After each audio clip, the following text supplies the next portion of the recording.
साल 2023 में खबर आती है कि 700 भारतीयों को डिपोर्ट कर दिया जाता है। Yes, 700 Indian students, mostly from Punjab, are facing deportation from Canada after Canadian authorities found the students' admission offer letters to educational institutions to be fake. Reason बताया जाता है ऑफर लेटर फेक है, लेकिन कमाल की बात देखिए, कनाडा इमिग्रेशन को 4 साल बाद याद आ रहा है कि ऑफर लेटर फेक हैं। वो भी तब जब बच्चों ने पीआर के लिए अप्लाई किया था। जब इमिग्रेशन से पूछा जाता है, कहा जी वेरिफिकेशन ठीक से नहीं हुआ होगा, मतलब आपको 4 साल बाद याद आ रहा है कि वेरिफिकेशन ठीक से नहीं हुई। क्या यहाँ दोस्तों कनाडा इमिग्रेशन बच्चों के साथ धोखा कर रही है या कारण कुछ और ही है? आइए जानते हैं आज की वीडियो में कि क्या था पूरा मामला।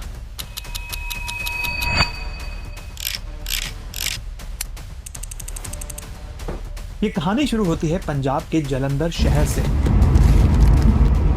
यहाँ एक नाम हर स्टूडेंट की जुबान पर था, ब्रजेश मिश्रा।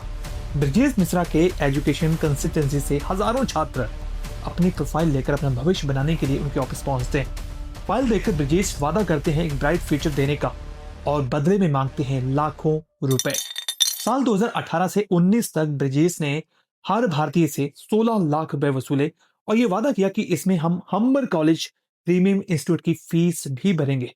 छात्र ब्रजेश की बात मानकर तुरंत पैसा जमा करवाते हैं और कुछ दिनों बाद वीजा आता है और कुछ दिनों बाद ही सभी बच्चे कनाडा पहुंच जाते हैं। वहां पढ़ाई करते हैं, कमाई करते हैं, सब कुछ प्लान से करने लगते हैं।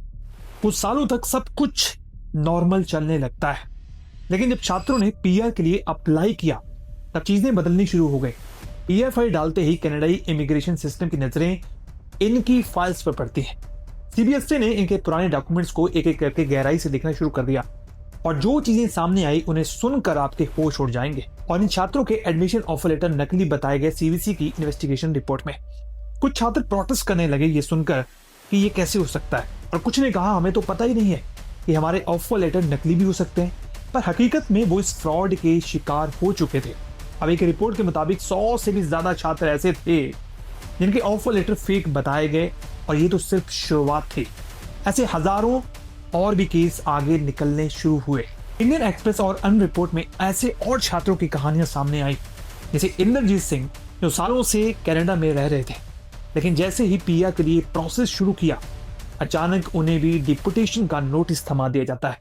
ये सब देख एक्टिविस्ट जसप्रीत सिंह ने इस मामले में खुलकर कहा कि एजेंट ने इन अनाप शनाप हरकतों से छात्रों की जिंदगी बर्बाद कर दी और साथ ही इस तरह का ड्रामा छात्रों को आत्महत्या जैसे कदम उठाने पर मजबूर कर सकता है। हालांकि आपकी जानकारी के लिए बता देता हूं कि ऐसी कोई भी रिपोर्ट नहीं है कि किसी भी छात्र ने सुसाइड करने की कोशिश की हो। मामले में एक बड़ा मोड़ तब आता है जब 31 मार्च को सीबीएसई की एक और इन्वेस्टिगेशन पब्लिश होती है। अब देखो, इस रिपोर्ट में चौंकाने वाले खुलासे किए जाते हैं। भारत में केस पहुंचते ही अधिकारी उस एजेंट को गिरफ्तार करने के लिए उसके ऑफिस जाते हैं जिस पर वीजा डॉक्यूमेंट के साथ जालसाजी का आरोप था, और ये वो एजेंट है जिसका मैं जिक्र कर चुका हूं, ब्रजेश मिश्रा, जिसकी वजह से दर्जनों छात्र आज कनाडा से डिपोर्ट होने की कगार पर हैं।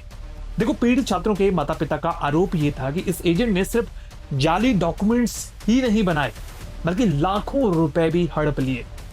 ये वो पैसे थे जो कॉलेज की फीस भरने के लिए एजेंट ने उन बच्चों से लिए थे, जो कि एक प्रोसेस होता है। लेकिन इसी बीच एक बात सामने ये भी आती है, करमजीत कौर की विक्टिम आती है। वो कहती हैं कि जो डॉक्यूमेंट मैंने दिए थे वो सब मेरे असली थे, एक भी डॉक्यूमेंट फर्जी नहीं बनाया गया था। लेकिन अगर मेरे डॉक्यूमेंट फर्जी थे तो मेरा वीजा क्यों अप्रूव हो गया? तो ਤੁਹਾਨੂੰ ਸੀਬੀਐਸਈ ਨੇ ਫੋਨ ਕਰਕੇ ਦੱਸਿਆ ਕਿ ਤੁਹਾਡੇ ਕਾਗਜ਼ਾਤ ਜਾਲੀ ਨੇ ਤੇ ਫਿਰ ਉਸ ਤੋਂ ਬਾਅਦ ਡਿਪੋਰਟ ਕਰਨ ਦਾ ਕਦੋਂ ਕਿਹਾ ਉਹਨਾਂ ਨੇ ਤੁਹਾਨੂੰ? ਇਹ ਬਿਲਕੁਲ ਹੀ ਸ਼ੌਕਡ ਸੀ ਮੈਂ ਤਾਂ, ਕਿ ਜਦੋਂ ਮੈਨੂੰ ਸੀਬੀਐਸ ਨੇ ਦੱਸਿਆ ਕਿ ਮੈਨੂੰ ਤਾਂ ਇਹ ਸੀਗਾ ਕਿ ਹੋ ਕੀ ਗਿਆ, ਕਿ ਹਾਊ ਇਜ਼ ਦਿਸ ਪੋਸੀਬਲ। ਉਦੋਂ ਬਾਅਦ ਉਹਨਾਂ ਨੂੰ ਮੈਂ ਐਕਸਪਲੇਨ ਕੀਤਾ ਉੱਥੇ ਸਾਰਾ ਕੁਝ ਕਿ ਮੈਂ ਏਜੰਟ ਤੋਂ ਥਰੂ ਲਗਾਇਆ, ਤੁਸੀਂ ਮੇਰੀ ਐਪਲੀਕੇਸ਼ਨ ਦੇਖੋ, ਮੈਂ ਕਦੇ ਵੀ ਸਾਈਨ नहीं ਕੀਤੀ। ਉਹਨਾਂ ਨੇ ਉਹ चीज़ देखी, एप्लीकेशन बिना साइन तो मैंने उन्होंने वीजा दिया। मामला इतना जब आग पकड़ता है तो प्रेस जो होती है वो कनाडा की इमिग्रेशन मिनिस्टर सीन फ्रिजे से सवाल करने लगती है और जवाब मांगती है। तब उन्होंने एक बेहद शॉकिंग बयान दे दिया। So there is nothing in your knowledge so far regarding the deportation of 700. We have not yet confirmed that in fact there are deportation notices to 700 students. That's correct. We need to go and dig into this report to understand whether it's true and the extent to which students may have been impacted. अब ये सुनकर आप सोच रहे होंगे कि दोषी आखिर है कौन, सीबीएसई या फिर वो एजेंट जिसने फाइल लगाई थी। लेकिन गलती किसी की भी हो दोस्तों, इसका अंजाम बच्चों को ही भुगतना पड़ सकता है अगर उन्हें डिपोर्ट किया जाता है। अब धीरे धीरे इंडिया से भी बाहर के केस आने लगे। इन्हें देखिए, इनका नाम है चैन। चैन एक टीचर की नौकरी चाहते थे जिसके लिए उन्हें एक सर्टिफिकेट की जरूरत थी। तो उन्होंने गेट सर्टिफाइड ऑस्ट्रेलिया नाम की एक एजेंसी से कांटेक्ट कर लिया। अब $2000 भी ट्रांसफर किया और सर्टिफिकेट का इंतजार करने लग गए। लेकिन कुछ हफ्तों बाद जो हुआ ना, वो किसी फिल्म से कम नहीं था। उन्हें एक ऐसा डिप्लोमा दिया जिसके लिए उन्होंने अप्लाई नहीं किया था। जब उन्होंने अपने एजेंट अमीर से इस बारे में पूछना चाहा तो उसने गोल मोल जवाब देने शुरू कर दिए। यहां तक कि एजेंट ने उन्हें एक PhD की डिग्री तक देने के लिए ऑफर कर दिया। जैसे ही चैन ने मना कर दिया तो उनको धमकियां मिलने लगी। तब उन्होंने पुलिस को रिपोर्ट करनी शुरू कर दी। तो अगले पल सब कुछ बदलने लगा। अचानक वेबसाइट मेंटेनेंस मोड पर चली जाती है और व्हाट्सएप मैसेज बंद हो जाते हैं और फोन नंबर भी बदल दिया जाता है। और जब पुलिस उस एजेंट के पते पर पहुंचती है जो इनवॉइस पर लिखा होता है, तो वहां कोई ऑफिस था ही नहीं सिवाय एक खाली कमरे के। सोचिए, ये वही तरीका है जिसे ब्रजेश मिश्रा ने भी अपनाया था, क्योंकि ब्रजेश मिश्रा के ऑफिस पर जब पुलिस गई थी तो वहां भी ताला लटका हुआ मिला था। अब देखो, रविजीत सिंह, डिंपल कुमारी, राजन गौर, इन जैसे सैकड़ों छात्रों की दुनिया एक झटके में बदल गई। जो सपने लेकर गए थे, विदेश जाएंगे, कमाएंगे, अपने परिवार को पीछे भेजेंगे, अच्छा जीवन जी पाएंगे, वो एक झटके में बदल गया। उनका ये कहना है कि हम तो नियमों का पालन कर रहे थे, हम तो टैक्स भर रहे थे, पढ़ाई कर रहे थे, हम अपनी नौकरी पर जा रहे थे और अपने फ्यूचर को देख रहे थे, लेकिन ये फ्रॉड तो एजेंट ने किया, तो फिर सजा हमें क्यों दी जा रही है। अब इतना ही नहीं, मामला अब इतना बड़ा हो चुका है कि कनाडा की पार्लियामेंट्री कमेंट्री तक को ये कहना पड़ा कि इन बच्चों को डिपोर्ट करना गलत होगा। हालांकि NDP और MPS ने सरकार से मांग की है कि इन छात्रों को माफ कर दिया जाए, क्योंकि अगर कनाडा की खुद की एजेंसी ने इन लेटर्स पर भरोसा करके वीजा दिया है तो आज 4 साल बाद वही गलती छात्रों की कैसे हो गई, वो सवाल कर रहे हैं। और ये भी कह रहे हैं कि सजा अकेले छात्रों को क्यों दी जा रही है। अब इस मामले ने सिर्फ सोशल मीडिया तक नहीं बल्कि दिल्ली के गलियारों तक भी गूंज देनी शुरू कर दी है। खुद विदेश मंत्री S जयशंकर ने इस मुद्दे पर अपना रुख साफ कर दिया। उन्होंने साफ कहा, छात्रों ने गुड फेथ से पढ़ाई शुरू की, अगर उन्हें गुमराह किया गया तो गलती उन छात्रों की नहीं है। जिन लोगों ने इन्हें गुमराह किया उन दोषियों के खिलाफ कार्रवाई होनी चाहिए। Our point is that look, the students studied in good faith. If there were people who misled them, the people who misled them, the culpable parties should be acted against. It is unfair to punish a student who undertook their education in good faith. तो बात फिर से घूम फिर कर वहीं आ रही है कि जिम्मेदार कौन है, वो एजेंट जिसने रातों रात अपनी दुकान खाली कर दी, या वो इमिग्रेशन ऑफिसर जिसने बिना साइन वाली फाइल पर ठप्पा लगा दिया। सच ये है दोस्तों कि इस पूरे खेल में पिसना बेचारे स्टूडेंट्स को ही पड़ता है। अगर आज आप ये वीडियो देख रहे हैं और विदेश जाने का सपना देख रहे हैं तो मेरी इन 3 बातों का ना पत्थर की लकीर मान लीजिएगा। भले ही 3 साल हो गए इस केस को, लेकिन इस वीडियो को बनाने के पीछे मकसद है इन 3 बातों को बताना।